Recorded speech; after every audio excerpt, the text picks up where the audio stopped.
Good morning, hope you are well. It is Good Friday, the most bizarre, strange and unusual Good Friday I'd say all of us would care to remember. Chief Superintendent Pádraig Dunne is on the line. I'm going to talk to him in a second about the new Garda powers, and Pádraig will enjoy the next little piece that I'm going to play as well.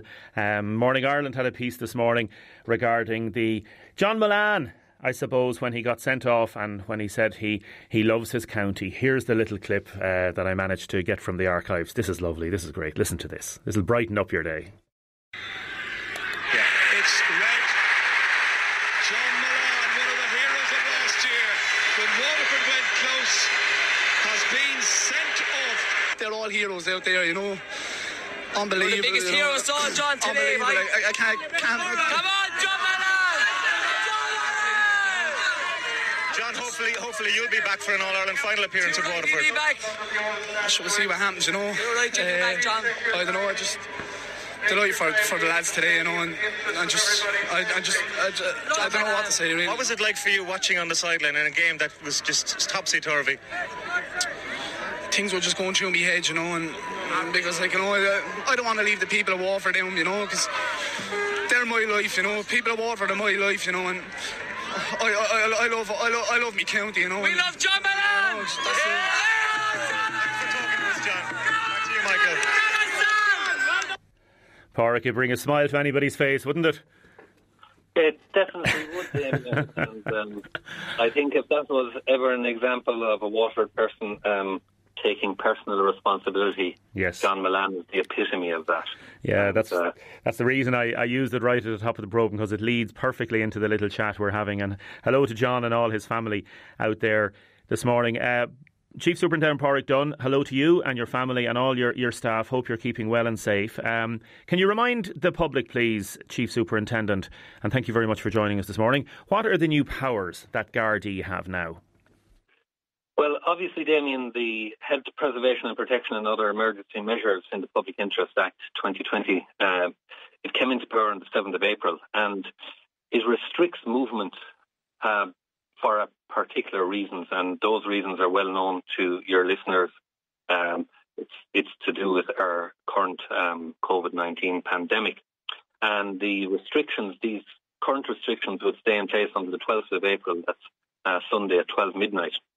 And I think Superintendent Christopher Delaney from Waterford has been on the bulletins outlining penalties for people who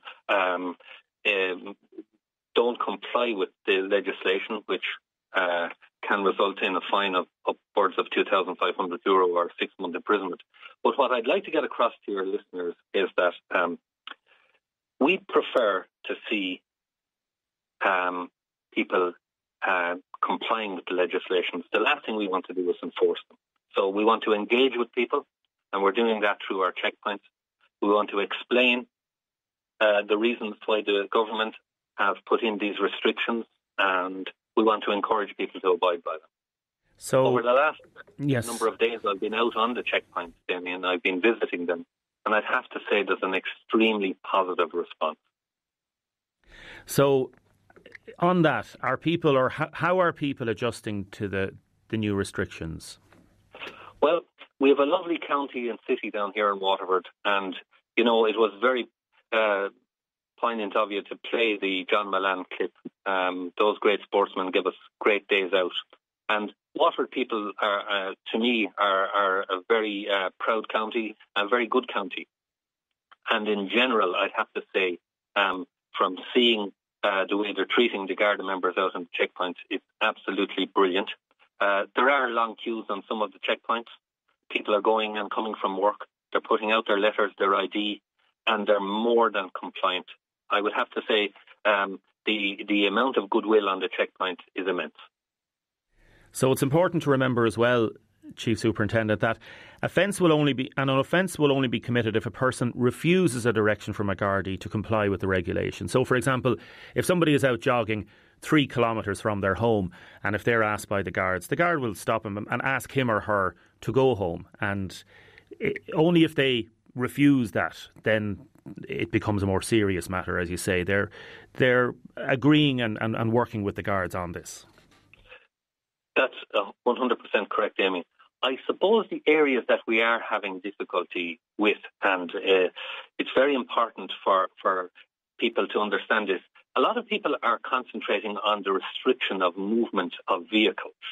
But there's a restriction on movement of people as well, other than leaving their homes for essential tasks such as visiting a doctor, legal advice, going to court, collecting food, or visiting a loved one that's vulnerable, or collecting medicine at a pharmacy.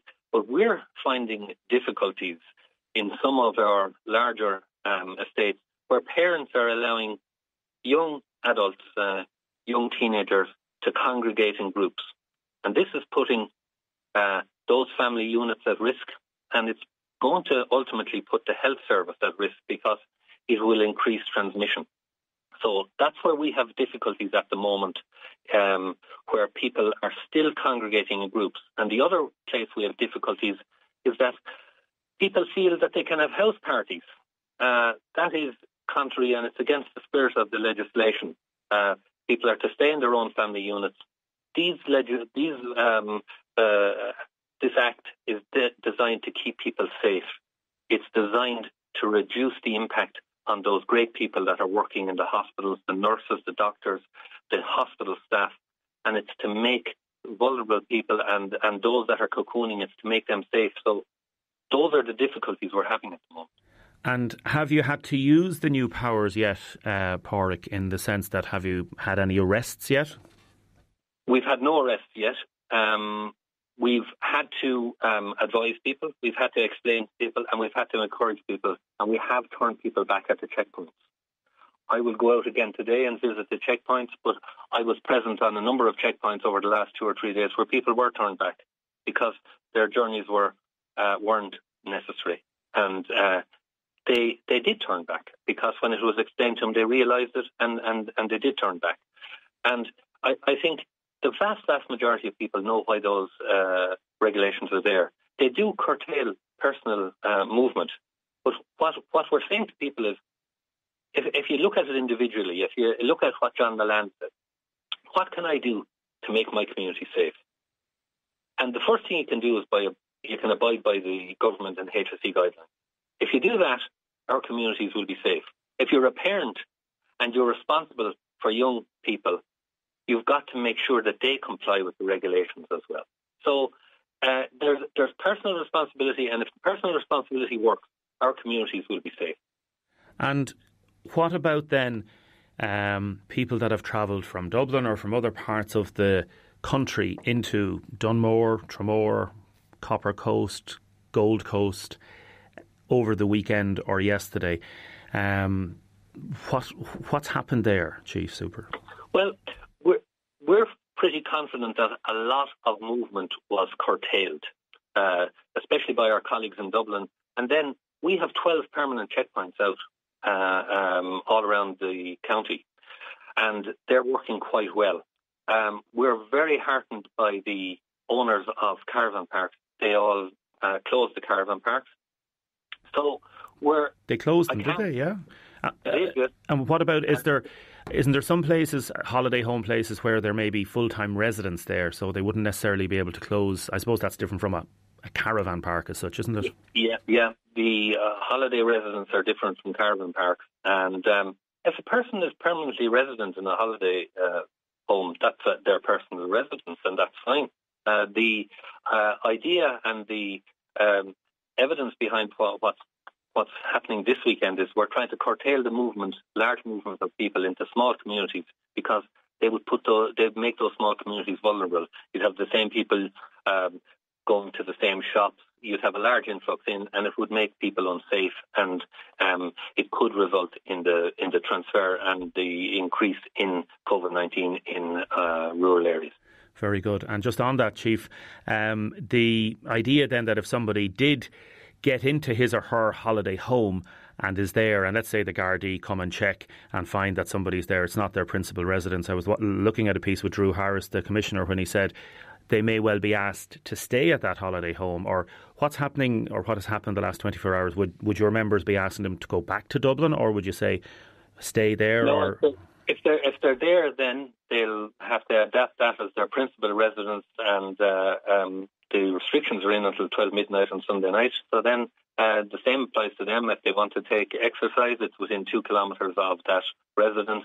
If they want to leave the residence, it's for they're restricted to leaving it for the reasons as outlined by the government as well. Very good. And finally, Chief Superintendent, as you say, the restrictions are in place until midnight on Sunday night, isn't it? That's correct at the moment. That's what the government have signed into law. Have you any indications at this stage whether it'll be extended? Because obviously that applies if you're talking about holiday homes. Somebody could then get into their car on Monday morning if they're not extended and head back to Dublin, I suppose. Wouldn't that be true? I think the government are working on the advice of the HSE in relation to public health. And I think it's really important for everyone that we will get through this. We are in the midst of it. We will get through it. The vast majority of people are really community orientated. They're taking responsibility. They're doing their best for their community, and they're behaving excellently. And I think, Damien, if we were to leave on this, when the pandemic is over, if everyone can look in the mirror and say, I did my best personally and I did my best for my community, Ireland will be a much safer place. Chief Superintendent Pádraig Dunne, thank you very much for joining us this morning. You're welcome, Damien. Thank you. Thank you. Chief Superintendent Pádraig Dunne from Waterford Gardaí. Text us in, please, if you've had any experiences, any issues that have come up over the last 48 hours in particular. The Chief Superintendent says there was no arrests so far. Any issues regarding, I suppose, holiday homes? A lot of people texting last night. I was looking at Fergal Keane from RTE, his report this morning, where he said he went to the ports of Rosslare and to Dublin yesterday, and there were less than half a dozen cars on each of the ferries that had come in. So there were rumours going around of a big influx of people from the UK on the ferries, but that is not proven at present, and it hasn't been borne out by the facts. And we deal with facts on this programme, as you know very, very well. Next, we are going to be talking and paying tribute to the wonderful Debenhams staff. Now, a lot of people texting in about the Garda checkpoints and matters such as that, and others asking about the holiday homes. As you heard what he had to say, a lot of the Garda checkpoints in Dublin seem to have done their work. Some people texting about camper vans as well, and we'll come to that in a little while. Now, yesterday afternoon, breaking news around lunchtime, Debenhams UK announced a major decision regarding their company and future plans, and their 11 stores in Ireland. They said they weren't going to reopen. As you know, Debenhams in Waterford, City Square, the main anchor tenant there, along with Dunn's, and has been a major employer, and was, when the square opened, was Roach's Stores originally. And some people have been working there for nearly 2 decades. We're going to hear from a few people now in a second. Up to 90 staff, full-time, part-time, working on the concession counters and in different areas within the place. Margaret Sinnott, I've been talking to Margaret late last night. She was quite upset all day yesterday, and had a little chat with Margaret. Here's my little talk with Margaret. Margaret, where's home for you? I'm living in Tramore. And how long have you been working in Debenhams or working in the centre there? 19 years with was it Roach's Stores first, and then with Debenhams. I took a leave of absence there for a little while, so I'm back probably 15 years with the company now. Long time. When Roach's went, I remember Roach's. When Roach's went, people were thinking, like, Roach's used to do groceries, as we know, and it was so different then. Yeah. And when that went, we were thinking, God, I wonder is anything going to come in? And then Debenhams came in. So, and there was a great buzz when Debenhams came in first as well, wasn't there?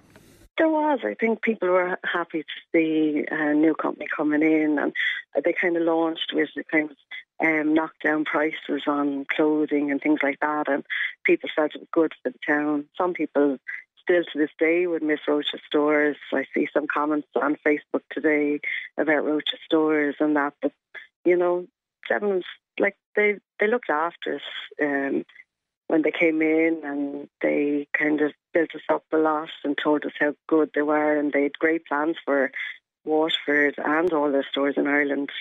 at that time. You say things change.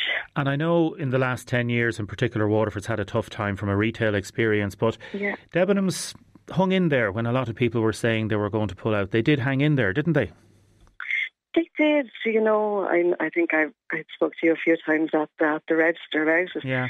Like they did, they probably have tried very hard. We know ourselves, like we weren't stupid. We knew that the footfall was gone quite a bit.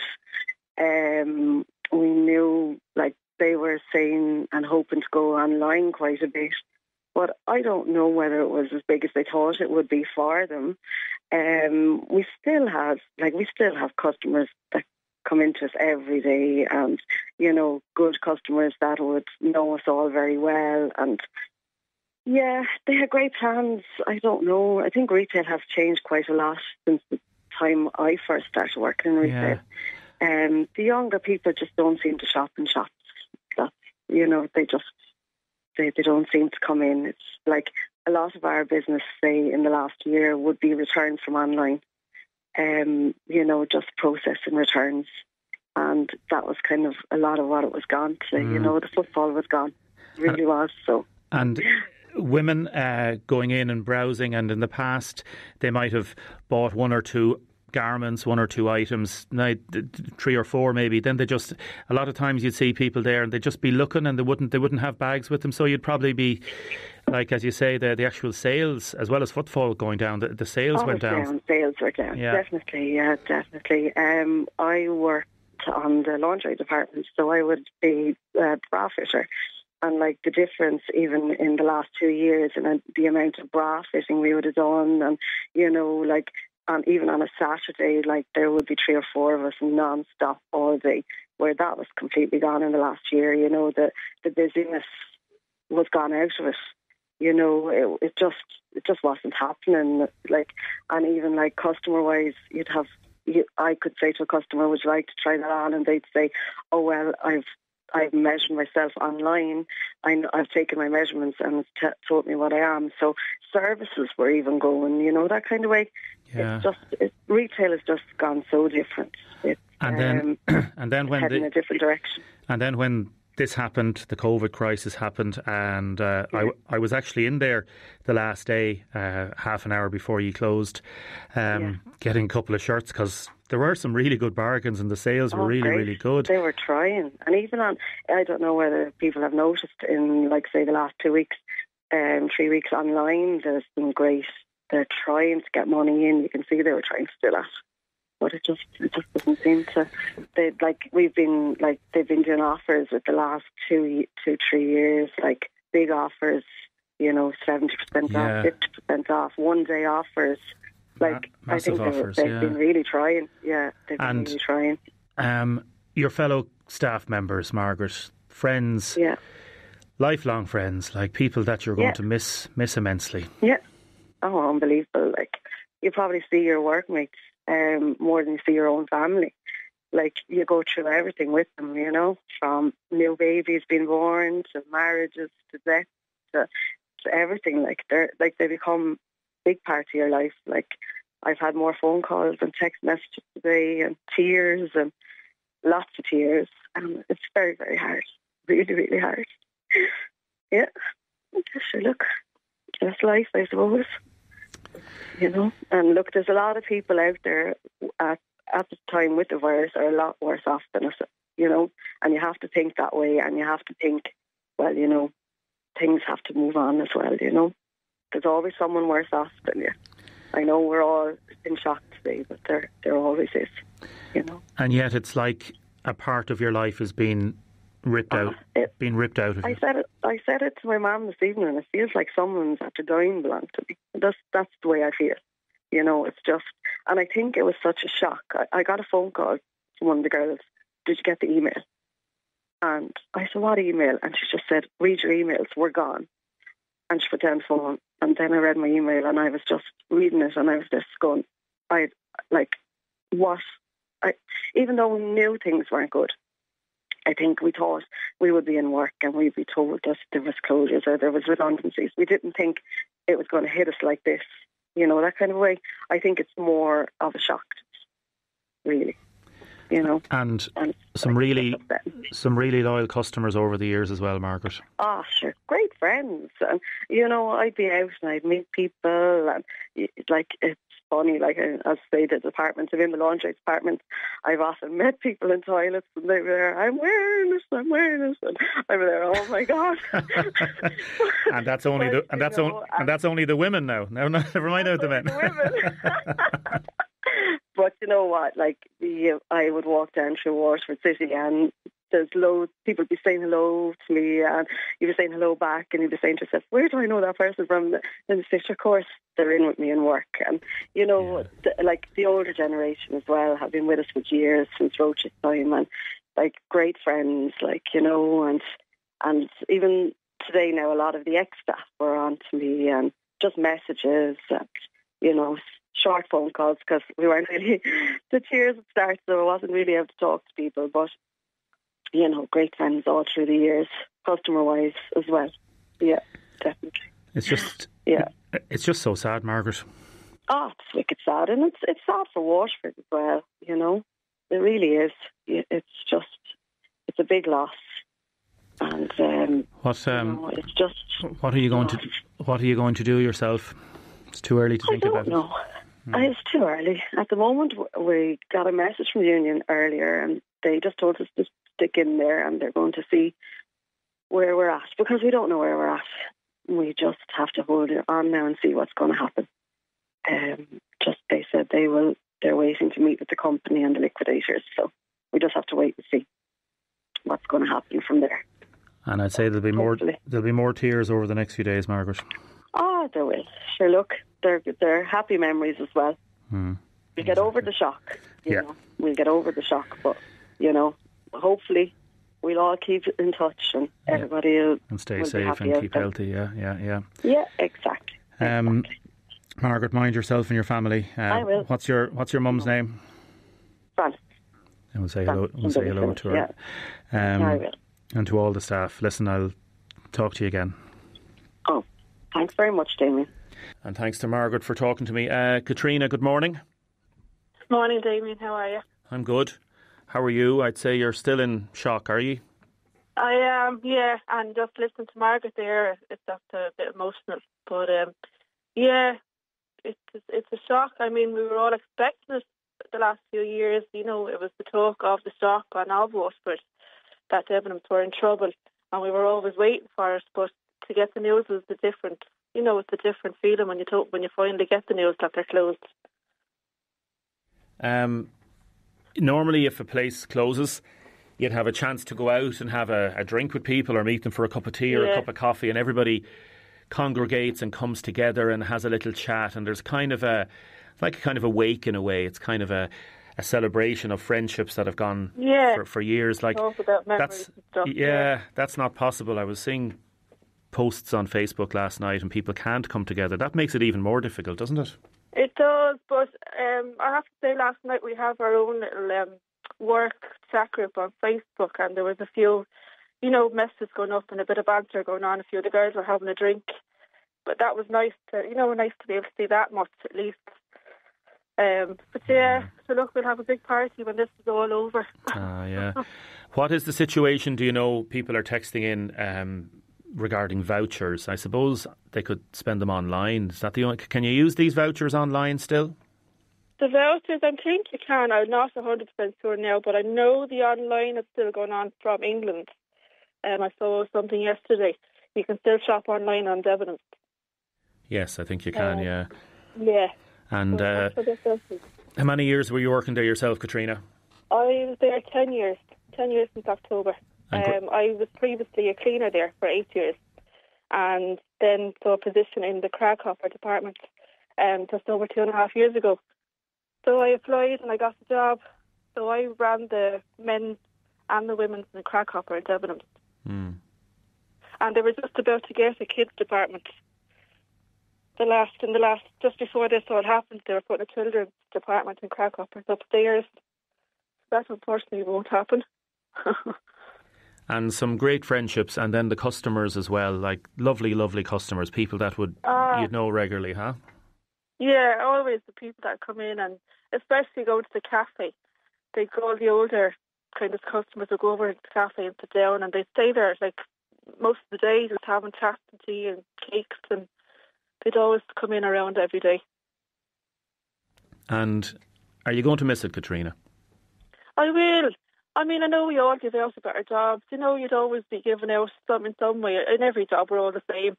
But I will. I was there, you know, I'm there so long and made great friends there over the years, and we'll always keep in touch. Like, it's very sad. And then to know that you don't have a wage coming in at the end of the month, you know, it's hard to get your head around it. And do you know what the situation is regarding redundancy? Well, I'm working for Crackhopper, so I'd be different to Debenhams. I'm going to get redundancies. My own boss rang me yesterday. They're a great company to work for, I have to say. They're very good. But they have to hear yes from Debenhams HR. They haven't got confirmation yet from Debenhams HR, which is not too happy about. So they can't proceed until they get official confirmation with redundancies, etc. Yeah. So I'm still waiting. And then because the offices are closed today and Monday, so we'll be into next week, I'd say, before I know anything. A lovely text in from somebody saying, any day I'd pass Debenhams, lovely to see Rosie's big smile who worked at the perfume department, infectious and warm. We will miss her.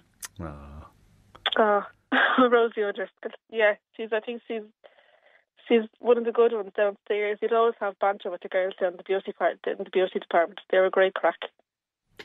Katrina, be a laugh and a joke. To you and your family, listen, mind yourself and take it easy. Are you keeping okay? You're keeping safe anyway, are you? Yeah, I'm just in my fourth week now, locked in home, so I'm trying to keep myself busy in some ways. It's hard, but sure, look, once we're healthy, that's all that matters. Yeah, you finding it very difficult, or? Yeah, I have to say this week now I am. The first week I did because I'm so used to being so busy. I just, and then depending on someone else, I'm very independent. So you're dependent on someone else to go to the shop for you to get your food and all them kind of things. But look, you get your head around it and you just have to get on with it, you know.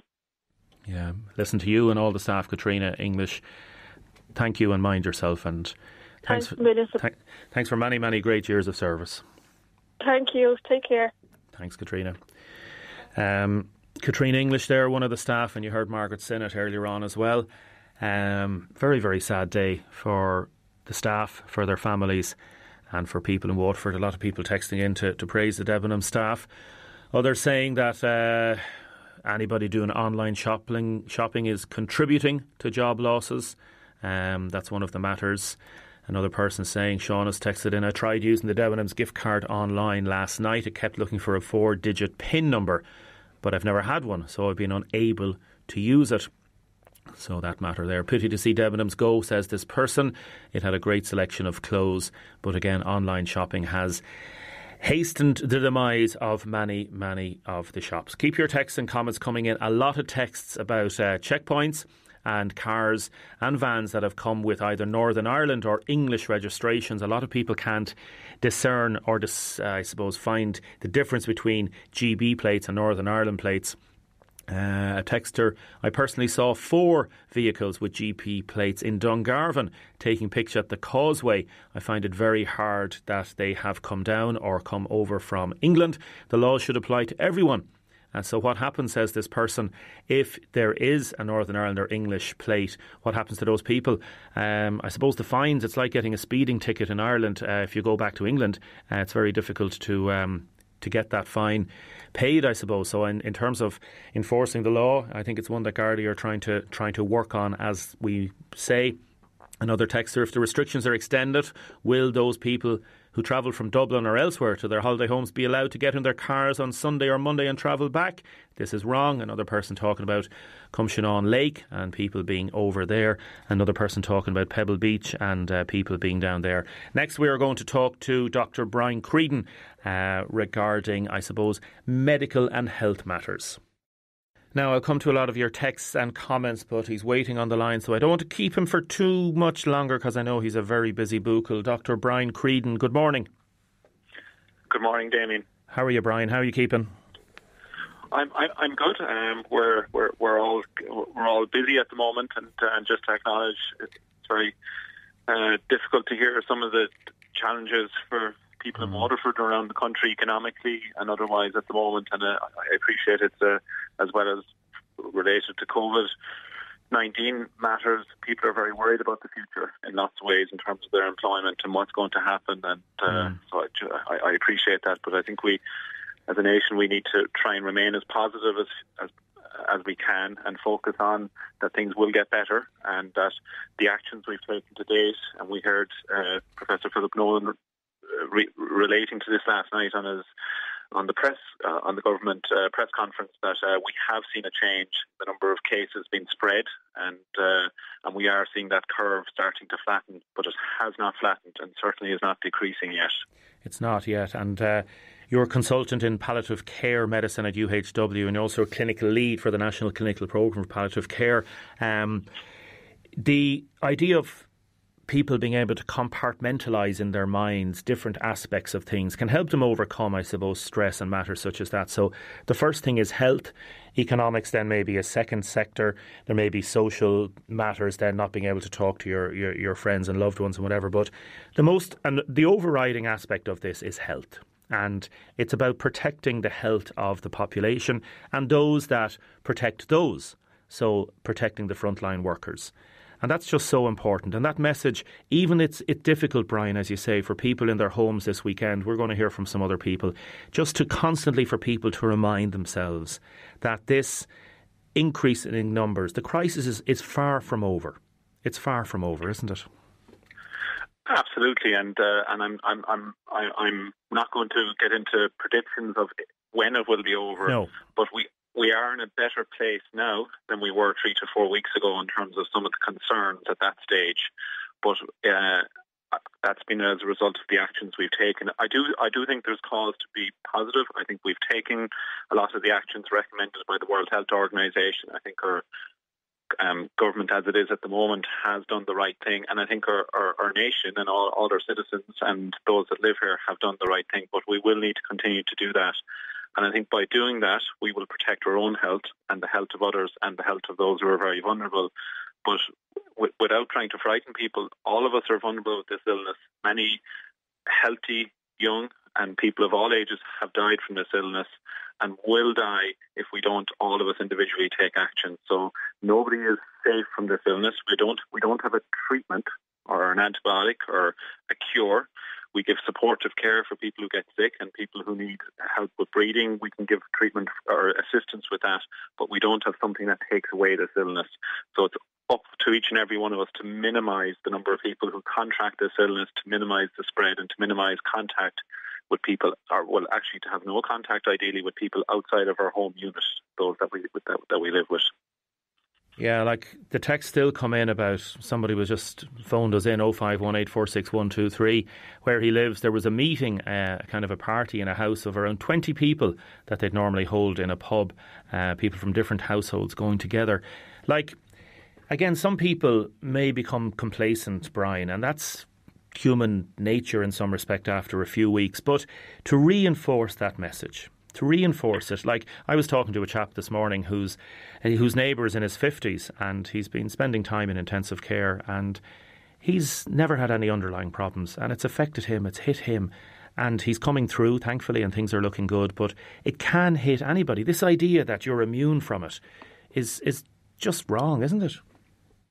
Absolutely, and while we know that there are certain age groups, and particularly those who have background medical conditions that this illness may be fatal for, we know that many young people have died from this illness. And these were people who were healthy and well, and I'm talking about individuals in their 20s and 30s. So absolutely, we all have to take, I think, personal responsibility. I appreciate life must go on, and I think, to be fair, I have a grandmother who's in her 90s who's cocooned at the moment. And she's doing it. She's lived through the Second World War. I suppose she's lived through similar experiences. And I think this is our emergency for our generation. And please God, we will never have something like this. We'll be telling our grandchildren about this in many years to come. But we need to take action and to do what is best for the welfare of our state and for our citizens, each and every one of us. And the actions we take individually will be far more impactful than anything that the healthcare system can do to treat people once they've contracted the illness. It's about prevention.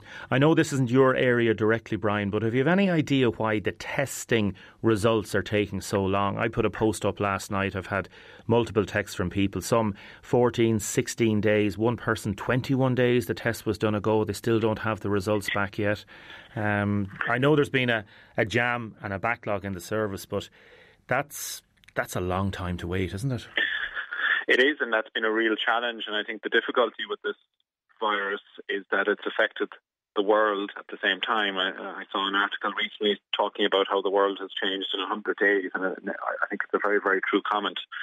It's a global event, and I think I'm not a medical scientist, but I understand there are two rate-limiting steps. One is the reagent, yes, the lysis buffer that's used to help do the test, and the other is the test kits.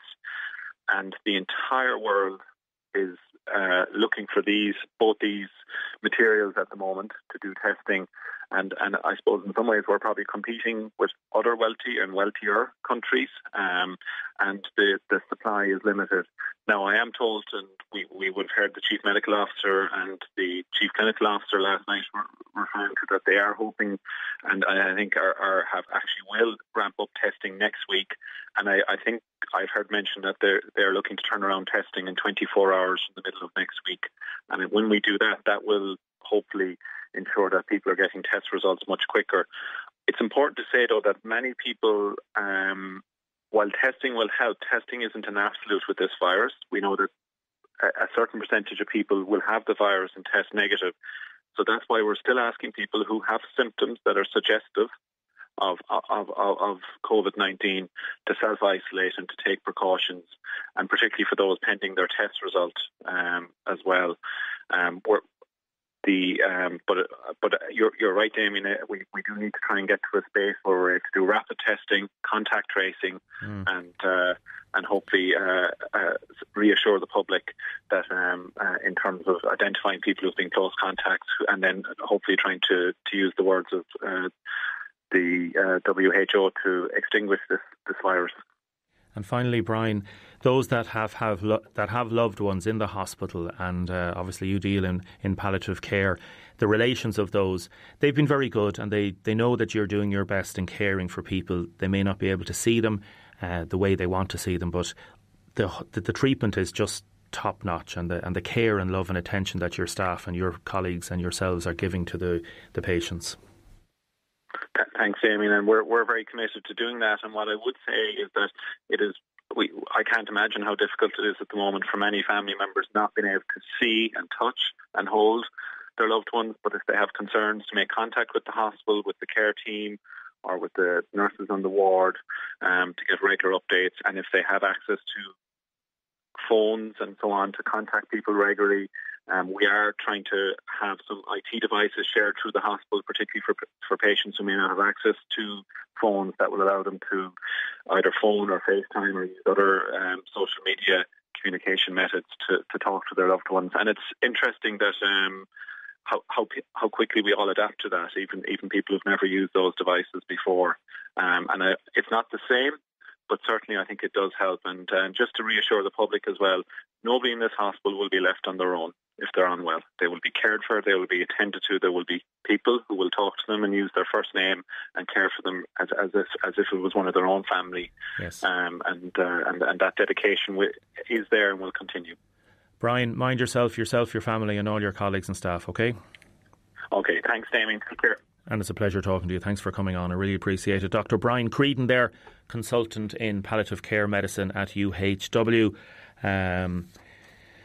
They're doing a great job, folks. They really are. They're trying their best, and everybody is trying their best. I managed to get some exclusive health board figures, HSE figures, regarding current number of COVID-19 suspected cases. I got these this morning, and Liz has been playing them on the news there. I gave them to her. And total number of confirmed cases in the hospitals. And UHW is doing very well. Well, 8 is still 8 too many, but you're talking about, this is numbers on Wednesday, current number of cases awaiting results. That was 8 on Wednesday, compared, for example, with Limerick Hospital, whereas 52 in Limerick, and there's 8 in Waterford, there's 10 in Wexford, for example. And the number of cases on site, again, this was of Wednesday, UHW was 7. Kilkenny, for example, had 10, and Beaumont had 132. So people in Waterford are doing very well, and keep it up, folks.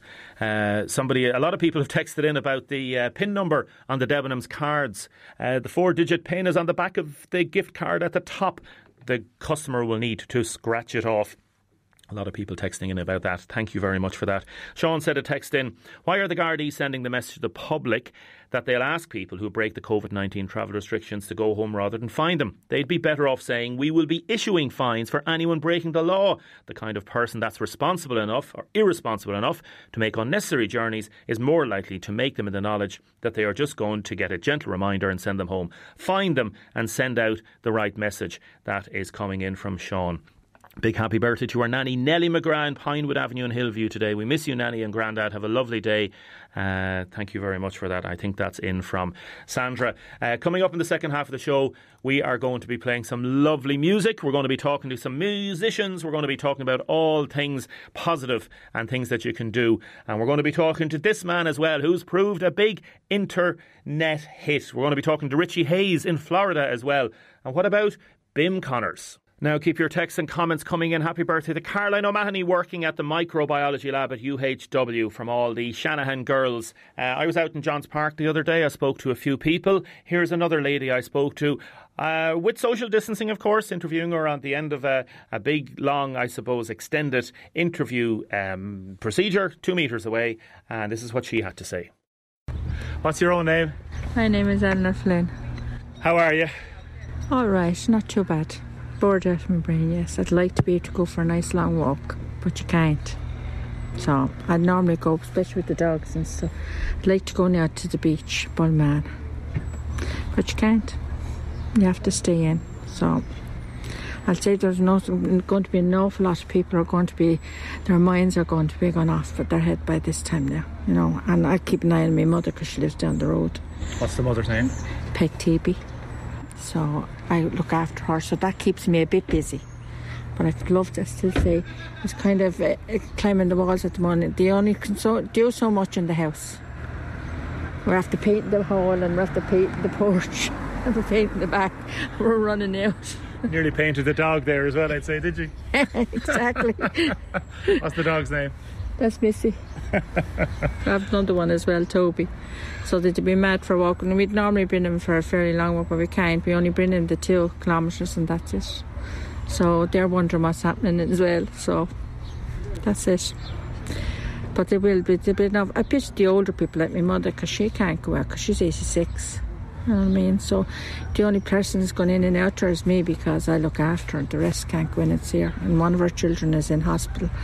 So she can't even go out and see her, like, you know what I mean? So I don't know. I think, and what I'm frightened is that you can't be talking to people much because you're keeping social distance. So what's going to happen after? Will we go back to being able to hug people? And, you know, I was always a person like hugging people or shaking their hands. Now you can't do it. So I think it's very depressing. So I don't know, hopefully. I'm praying it'll be over in about 2 or 3 weeks. Because I think anyone after that now, I think they'll be looking, they won't be having the hospital for the virus, they'll be having it for people with their minds, their mental state will be in a stunned state, or the doctors will be passing out an awful lot of nerve tablets, you know what I mean? So, I don't know. I'd be mad to see my grandchildren. I have one stays with me, so I'm not too bad. But the rest of them are desperate to see him, because you only can see him from a distance away. That's what I was waving at her down there. She's living around the corner, but you can't see her, you know. It's hard to believe, isn't it? It is. It's very hard to believe. You'd never think something like this was going to happen. You know what I mean? And it's not, you don't want anyone to be sick. You'd be terrified you'd give it to them, because I have to be careful with my mother, because I don't want her, as I said, she's 86 and she have health problems. So, like, you don't want to be bringing it into her, because you'd never forgive yourself. But it's very, because let's be honest, we are sociable people. And as I said, my husband's out of work now and he's climbing the wall. He's out taking the back. What's his name? Michael. He works in Stapleton's, and he's an awful chap. He couldn't sit still for a minute. And he's not into telly. He loves music, all right, but not into telly. And he climbed the walls. So that's what I'm saying. He's painting the back, the whole back, with a brush. So he'd be going off himself. Place has never looked as good. No. He's hoping it'll be only about another 2 weeks, 3 weeks, because he'd go off his head otherwise. Because as I said, he's been sociable with the pub, like he works the whole time in the pub. So he's doing it now 37 years. So